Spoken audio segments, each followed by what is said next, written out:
Sir medical representative হওয়ার জন্য interview দিচ্ছি, কিছু মতেই ক্র্যাক করতে পারছি না, কোথায় যে ভুল হচ্ছে বুঝতেই পারছি না।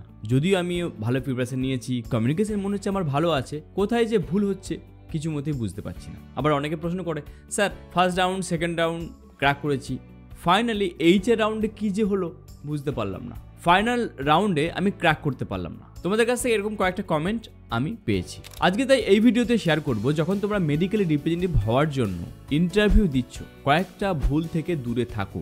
যদি এই ভুলগুলো বারবার তোমরা রিপিট করে থাকো, তাতে তোমরা কখনোই এই প্রফেশনে এন্টার করতে পারবে না। তাহলে কি সেই ভুল জানবো এই ভিডিও। প্রথম যে ভুলটা আমি দেখেছি স্টুডেন্টরা করে, ব্যাড কমিউনিকেশন উইথ এএসএম। অর্থাৎ যখন কোনো এএসএম এর কাছে আমরা সিভি পাঠাই, তাদের সাথে কোথাও না কোথাও আমাদের ব্যাড কমিউনিকেশন হয়ে যায়। তোমরা অনেকে বলবে যে আমরা তো কোথাও ব্যাড কমিউনিকেশন করিনি। করেছো।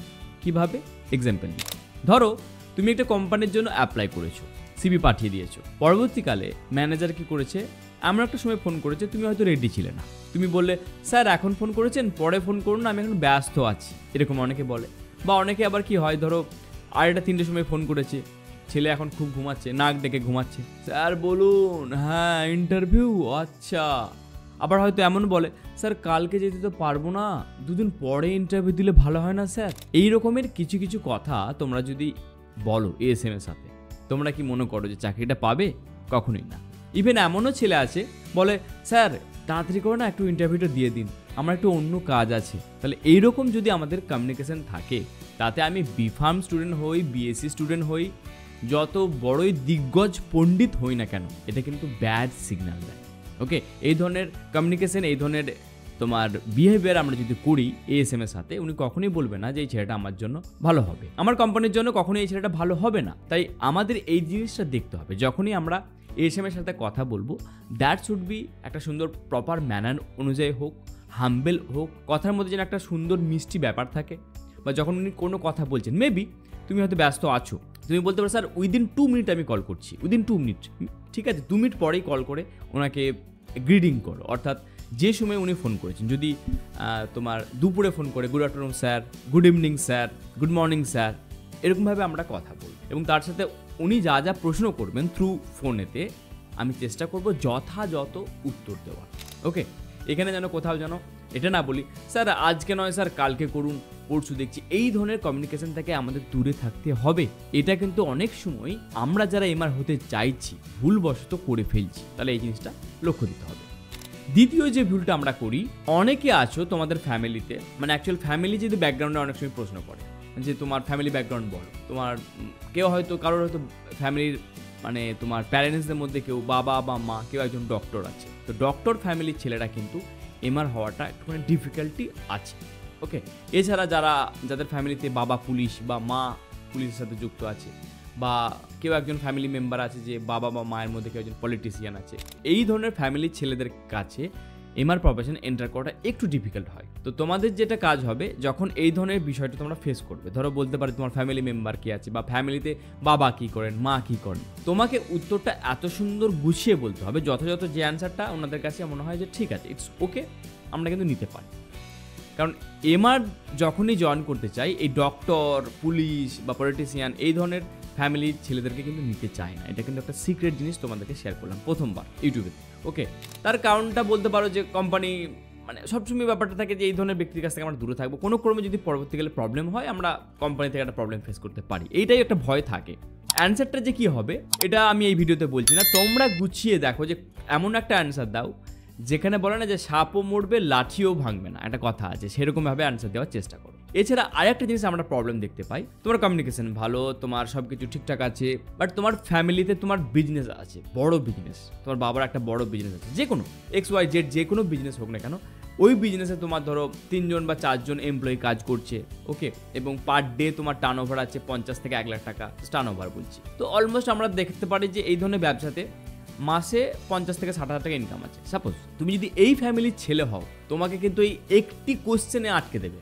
কোশ্চেনটা করবে যে তোমার বাড়িতে ব্যবসা আছে, তুমি ব্যবসা ছেড়ে কেন এমআর হতে চাইছো, স্পষ্ট অ্যান্সার দাও, আমাকে বুঝিয়ে দাও কেন তুমি এমআর হতে চাও। তোমার কাছে যদি যথাযথ অ্যান্সার না থাকে, যদি তোমার মনে হয় যে আমি কিছু মতো অ্যান্সারটা বলতে পারছি না, জানবে তোমার চাকরিটা হবে না। তুমি আদার্স যত ভালোই অ্যান্সার দিয়ে যাও, কারণ ওনাদের মাথায় একটা সাইকোলজি থাকে, যে ছেলেটা একটা ফ্যামিলি, যার ফ্যামিলি ব্যাকগ্রাউন্ডে তোমার বিজনেস আছে, এই ছেলেটাকে আমরা এমআর হিসেবে নিয়ে কী লাভ আছে? কারণ হচ্ছে পরবর্তীকালে যখন তাদের প্রেশার পাবে, যখন তার মনে হবে যে তোমার অনেক বেশি ঘুরতে হচ্ছে, আমার তো বাবার ব্যবসাতে বসলেই তো আমি অটোমেটিক 5 জনকে বলবো ওই ওটা দাও সেটা দাও, আমি তো অর্ডার দেবো, তাই না?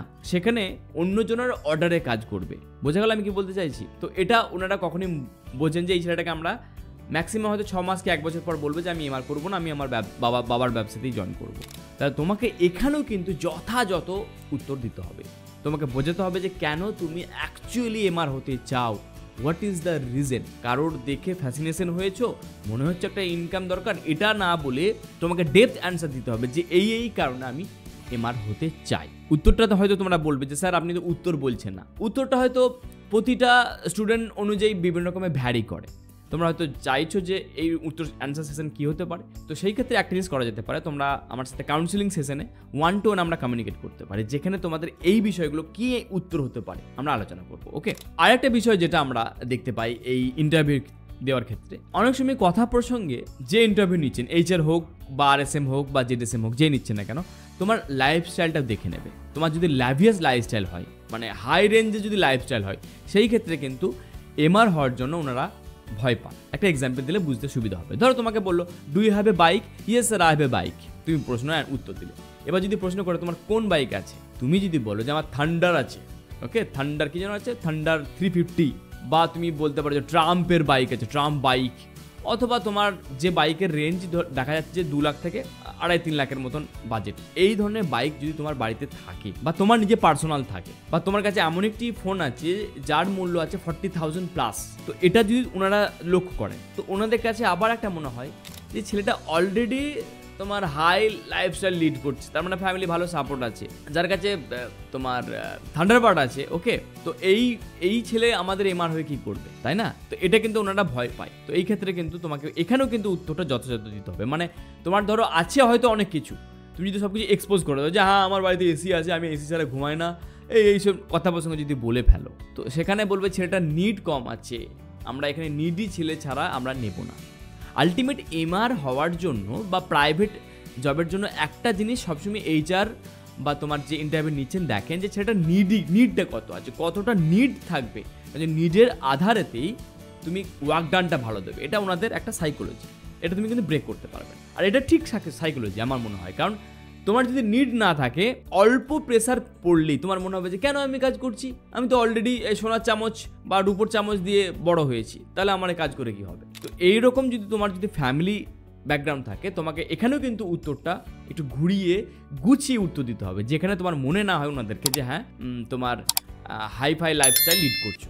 ওকে, দেখো বাকি যে প্রশ্নগুলো থাকে যে what is the role of representative, responsibility কী আছে, এগুলো তো এখন গুগলে সার্চ করলেও পেয়ে যাবে, ইউটিউবে ভিডিওতে দেখলে সার্চ করলে পেয়ে যাবে, মুখস্থ করে তুমি বলতে পারো। এই উত্তরটা তোমার কাছে মনে হতে পারে যে খুব বেশি মূল্য, কিন্তু আলটিমেট যখন এই ছোটো ছোটো বিষয়গুলো আমরা মনে করি যে নেগলেক্ট করে দিই, আমরা তো এক্সপোজ করে দিই নিজেদেরকে, সেই ক্ষেত্রে বাদ সাধে ইন্টারভিউ ক্র্যাক করার ক্ষেত্রে। এমআর ইন্টারভিউয়ের প্রশ্ন কেমন আসে বা এমআর ইন্টারভিউর কোশ্চেন অ্যান্সার কেমন হবে, এই নিয়ে আমার অলরেডি ভিডিও দেওয়া আছে, এন্ড স্ক্রিনে তোমরা দেখে নিও। ভিডিওটা কেমন লাগলো কমেন্ট করে জানিও। পরের ভিডিওতে আবার দেখা হবে। Thank you very much.